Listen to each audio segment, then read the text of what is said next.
It's Dave from the Redneck Garage. Well, I got a ton of stuff going on today at the garage. It's rainy outside, so I'm working inside a little bit, trying to get a dash done. We're going to take a look at that. But first, I wanted to talk about something super cool and exciting that happened to me. The other day when I did the video on the Milwaukee refrigerator, one of our subscribers, buddy of mine, Andre, tweeted Milwaukee and said, "Hey, this guy's a nut." Obviously, I have a Milwaukee refrigerator. And he tweeted them, and they read the tweet, and they contacted me. So first of all, I was blown away by that. The power of social media is amazing. Milwaukee said that they were really impressed with the refrigerator, although I don't think they have plans to produce it just yet. They said, "Hey, we want to send you something really super cool for your garage," which I was just blown away by because they appreciated me being a customer. So let's take a look at what we got.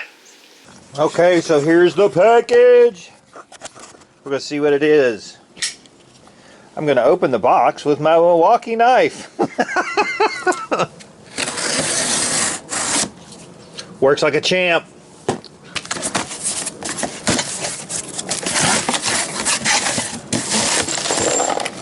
Oh, cool. It's a stool.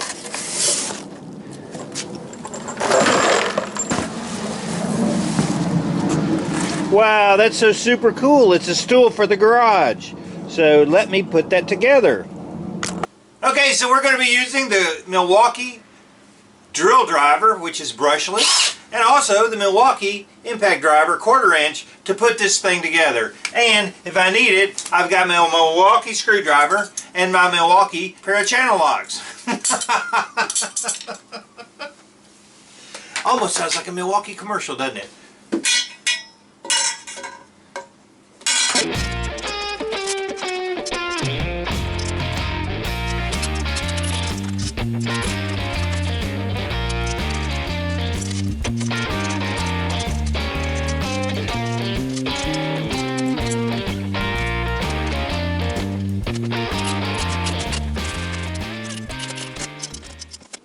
So that's so super cool. I got my Milwaukee stool in between my Milwaukee refrigerator and my Milwaukee toolbox. But it looks great in the garage, man. I appreciate it. Thanks, Milwaukee. So that's super cool. First of all, I'd like to thank Andre for taking the time to be a subscriber to the Redneck Garage, watching the videos, and then also tweeting Milwaukee saying, "Hey, this guy's a nut," which is probably a little bit true, maybe. Secondly, I'd like to say thank you to Milwaukee for reaching out to me and saying, "Hey, we appreciate you as a customer." I love their tools. They are, bar none, the best tools that you can purchase anywhere. And I don't say that because they sent me a stool. I say that because they are the best tools made out there. So thank you, Milwaukee. I really, really do appreciate you recognizing a true fan of your products. So let's get going. We're going to be talking about the dashboard today and mocking it up, getting it ready, and we're going to do some painting on it and restoration to make it look brand new. Okay, if you remember when I bought the Jeep, it actually had a tan dashboard and interior in it. Now this is a 2000 model, and the 2000 had square radios and square plates and everything that went in it. However, I wanted to upgrade to like the 2003 Up, which has rounded radios, rounded openings on the thing, and it's a little bit different configuration as far as your front panel goes. There's no ashtray in this one. So you can see the black portion is where I had purchased the used tub. It came with the dash pad in it, and the dash pad is different. So let's just take a look at what's different about this one versus the one that originally came with the Jeep. The 2003 Up Jeeps have a different plate in the center here. It comes up just a little bit further and is differently configured than the older style here. This one, you can see in the middle, looks really, really similar, but I started to prep it to do the conversion, and you can see I got a couple holes like right there for the new plate to fit in, and I would have had to put spacers in for the radio. So since we're going to be painting it anyway, I thought that we would just go ahead and use the black one and repaint it. The ones with the round face are called an RBK radio. This one had a connector to do a CD changer, and that is really the beauty of why we're using this one over some of the other ones. This is a new controller for AC, and it fits in here, and then this is a new panel with two lighters, a lighter and a power outlet rather than just a lighter, so they are a little bit different. One of the things that sadly didn't come with the Chrysler radio is an input for an MP3 or hook it up to your phone or anything like that. So I've purchased this kit with the appropriate cables that plug into the back of the radio straight up. No weird stuff about that. And the adapters, so you can plug in a MP3 player or anything else you want to play through the radio, and because it actually plays through your disc changer controls. So that's going to be super cool. That's going to be a video on that coming up. We've got to do the rest of the wiring on this, and we've got to get it all prepped. One of the reasons that I'm going ahead and doing the dashboard now, the metal portion that this is all sitting on, mocked up on, is where one of the wiring harnesses mounts, so I need to have that in to be able to install the rest of the wiring harness. So it's just a natural progression. Now, the next thing we got to do is prep this for paint.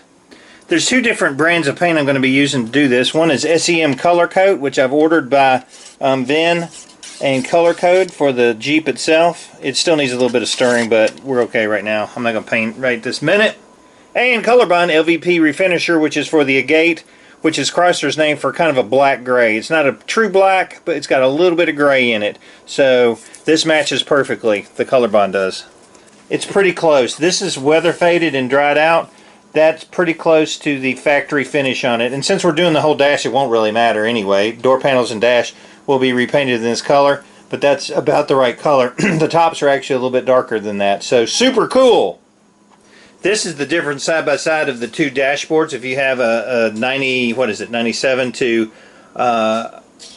2002, I think, somewhere around there. Don't hold me to that. Yours looks like this. It's got square openings, and it's got an ashtray built in, and it's got a little opening here. They got rid of the ashtray for the 2003 up. It's got oval openings and a larger, different bottom piece here, and I figured I wanted to update it just for the grins and giggles of it, and I think it'll look super cool. Now I thought I'd show you where it dried. You can't even tell a color difference. It's about the same exact color as the existing. It goes on a little darker, believe it or not. Now it's got to be shaken up really, really well, because there's a lot of vinyl dyes and resins in there that if they're not mixed in well, then you can get like drying, like different colors and things like that. It won't finish out well.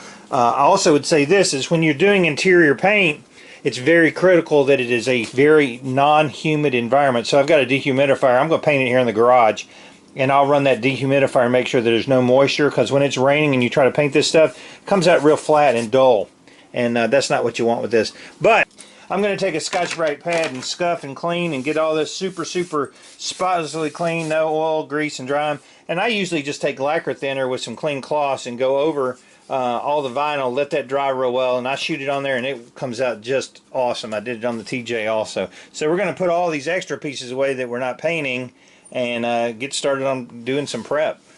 So even though it's raining, I can still get a lot of work done on the dashboard, getting it prepped and cleaned off, get all the gunk and stuff off of it, get it ready to shoot with the vinyl paint, get the metal prepped. Man, it's coming together though. The wiring harness I worked on last night, there's going to be videos about that. Distributor installation. I got a lot of junk coming up. All of this is super cool, and if I get tired, I can sit on my new Milwaukee stool. How cool is that? Thanks for watching and being a subscriber. If you have any questions or comments, post them below. I'm David from the Redneck Garage. Keep turning wrenches.